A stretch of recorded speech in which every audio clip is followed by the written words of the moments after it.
आकाशवाणी गोरखपुर से प्रादेशिक समाचार।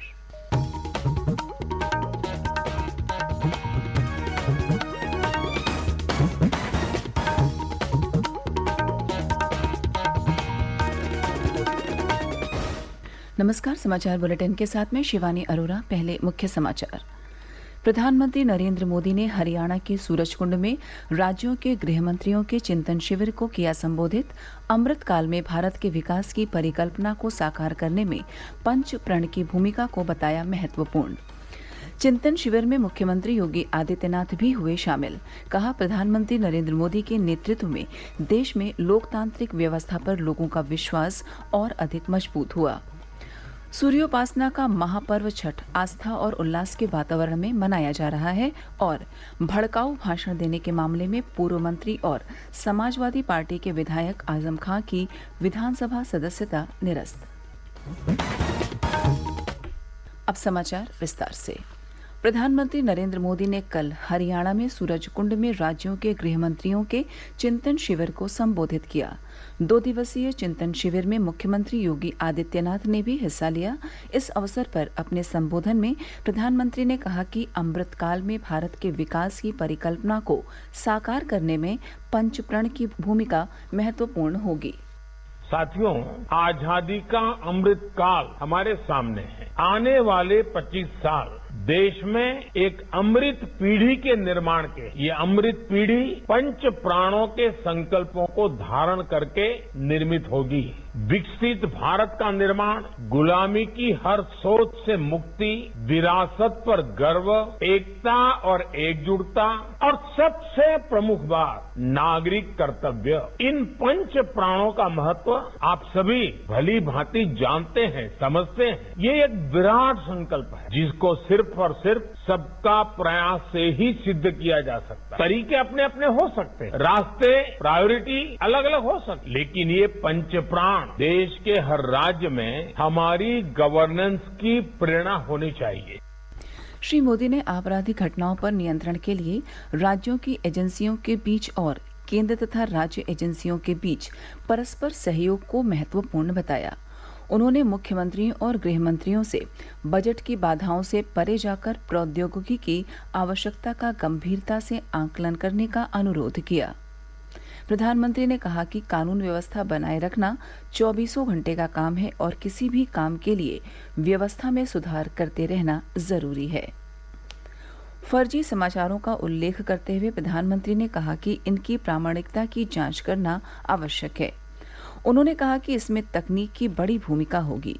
श्री मोदी ने कहा कि लोगों को संदेशों को आगे भेजने से पहले उनकी पुष्टि के लिए इस तंत्र के बारे में जागरूक किया जाना चाहिए। प्रधानमंत्री ने सभी राज्यों की पुलिस के लिए एक जैसी वर्दी पर विचार करने का सुझाव दिया। उन्होंने कहा कि इससे कानून प्रवर्तन एजेंसियों को एक समान पहचान मिलेगी। मुख्यमंत्री योगी आदित्यनाथ ने कहा है कि प्रधानमंत्री नरेंद्र मोदी के नेतृत्व में देश में लोकतांत्रिक व्यवस्था पर लोगों का विश्वास और अधिक मजबूत हुआ है।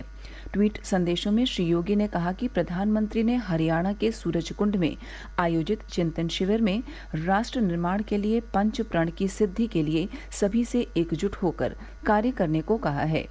उन्होंने कहा कि हम सबको मिलकर नया भारत बनाना है।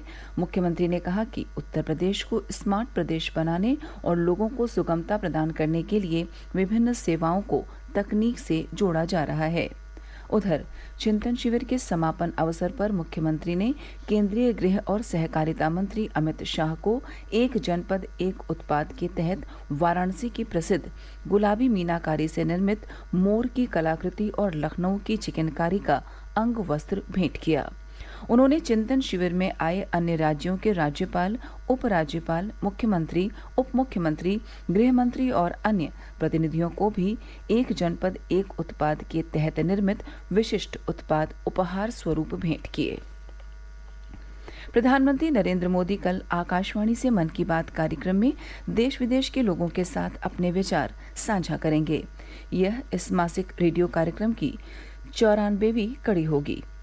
कार्यक्रम आकाशवाणी और दूरदर्शन के समूचे नेटवर्क पर प्रसारित होगा। यह आकाशवाणी समाचार की वेबसाइट और news on AIR mobile app पर भी उपलब्ध रहेगा। मन की बात कार्यक्रम का प्रसारण आकाशवाणी समाचार, डीडी न्यूज, प्रधानमंत्री कार्यालय तथा सूचना और प्रसारण मंत्रालय के यूट्यूब चैनलों पर भी होगा। प्रादेशिक समाचार आप आकाशवाणी गोरखपुर से सुन रहे हैं। यह समाचार बुलेटिन हमारे YouTube channel AIR news Gorakhpur और ट्विटर हैंडल AIR न्यूज_GKP पर भी उपलब्ध है। सूर्योपासना का महापर्व सूर्य षष्ठी यानी छठ कल नहाय खाए के साथ शुरू हो गया। छठ व्रती आज शाम खरना पूजन करेंगे। कल निर्जल उपवास करते हुए छठ व्रती अस्ताचलगामी भगवान सूर्य को अर्घ्य देंगे और अगले दिन सोमवार को उगते हुए भगवान भास्कर को अर्घ्य देकर अपना व्रत संपन्न करेंगे। छठ पर्व को लेकर प्रदेश के विभिन्न जिलों, विशेष रूप से पूर्वी जिलों में विशेष उत्साह है। बाजारों में छठ पूजा की सामग्री की दुकानें सजी हैं। लोग बड़ी संख्या में छठ पूजा का सामान खरीदने के लिए बाजारों में उमड़ रहे हैं। उधर नदियों, तालाबों और छठ पर्व के लिए अस्थायी रूप से बनाए गए पोखरों को अर्घ देने के लिए तैयार करने का काम अंतिम चरण में है। इन सभी स्थानों पर साफ सफाई और रोशनी के प्रबंध किए जा रहे हैं। वाराणसी में गंगा घाटों के किनारे और सरोवरों पर वेदी के निर्माण के लिए साफ सफाई की जा रही है। नगर के लगभग सभी घाटों और कुंडों पर यह पर्व उत्साह और उमंग के साथ मनाया जाता है। इस बार गंगा का जलस्तर बढ़ने के कारण घाटों के किनारे पूजा पाठ के लिए सुरक्षा के व्यापक प्रबंध किए जा रहे हैं। सहारनपुर में मानकमऊ की बड़ी नहर और बाबालाल दास बाड़ा की पांवधोई नदी घाट पर छठ पर्व की तैयारियां तेज हो गई हैं। पूर्वांचल कल्याण सभा ने कल बैठक कर पर्व की तैयारियों की समीक्षा की। छठ पर्व पर पूर्वोत्तर रेलवे ने यात्रियों की सुविधा के लिए विशेष प्रबंध किए हैं। पूर्वोत्तर रेलवे के मुख्य जनसंपर्क अधिकारी पंकज कुमार सिंह ने बताया कि 57 विशेष रेलगाड़ियां चलाई जा रही हैं। ये रेलगाड़ियां अलग अलग स्टेशनों से सभी महत्वपूर्ण महानगरों के लिए चलाई जा रही हैं। इसके अलावा जो नियमित यात्री रेलगाड़ियां 226 अतिरिक्त कोच भी लगाए गए हैं।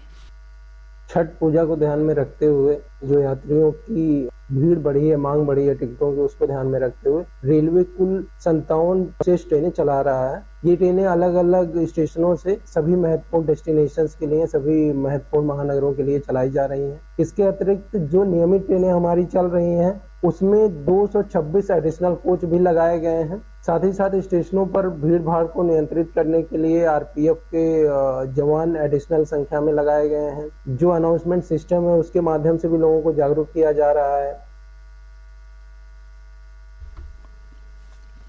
पूर्व मंत्री और समाजवादी पार्टी के विधायक आजम खान को भड़काऊ भाषण देने के मामले में 3 साल की सजा मिलने के बाद उनकी विधानसभा सदस्यता निरस्त कर दी गई है। न्यायालय के आदेश के बाद चुनाव आयोग ने कल उनकी विधानसभा सदस्यता निरस्त कर दी। विधानसभा सचिवालय ने उनकी विधानसभा सीट रामपुर को रिक्त घोषित कर दिया है।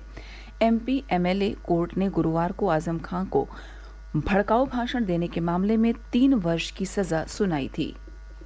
फर्रुखाबाद से कानपुर जा रही एक यात्री रेलगाड़ी कल दोपहर पटरी से उतर गई।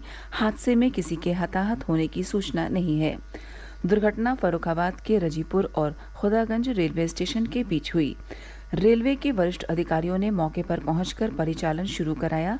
इस बीच कई रेलगाड़ियों के मार्ग में परिवर्तन कर गंतव्य के लिए रवाना किया गया।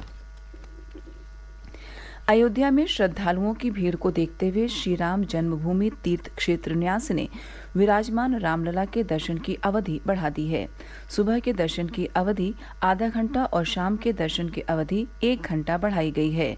श्रद्धालु अब विराजमान रामलला के दर्शन सुबह 7 बजे से 11 बजे तक और शाम 2 बजे से 7 बजे तक कर सकेंगे। श्री राम जन्मभूमि तीर्थ क्षेत्र न्यास के प्रभारी प्रकाश कुमार गुप्ता ने बताया कि विराजमान रामलला की आरती में सीमित संख्या में श्रद्धालु शामिल हो सकेंगे। और अंत में इस बुलेटिन के मुख्य समाचार एक बार फिर। प्रधानमंत्री नरेंद्र मोदी ने हरियाणा के सूरजकुंड में राज्यों के गृह मंत्रियों के चिंतन शिविर को किया संबोधित। अमृत काल में भारत के विकास की परिकल्पना को साकार करने में पंच प्रण की भूमिका को बताया महत्वपूर्ण। चिंतन शिविर में मुख्यमंत्री योगी आदित्यनाथ भी हुए शामिल। कहा, प्रधानमंत्री नरेंद्र मोदी के नेतृत्व में देश में लोकतांत्रिक व्यवस्था पर लोगों का विश्वास और अधिक मजबूत हुआ। सूर्योपासना का महापर्व छठ आस्था और उल्लास के वातावरण में मनाया जा रहा है। और भड़काऊ भाषण देने के मामले में पूर्व मंत्री और समाजवादी पार्टी के विधायक आजम खान की विधानसभा सदस्यता निरस्त। इसी के साथ प्रादेशिक समाचार समाप्त हुए। नमस्कार।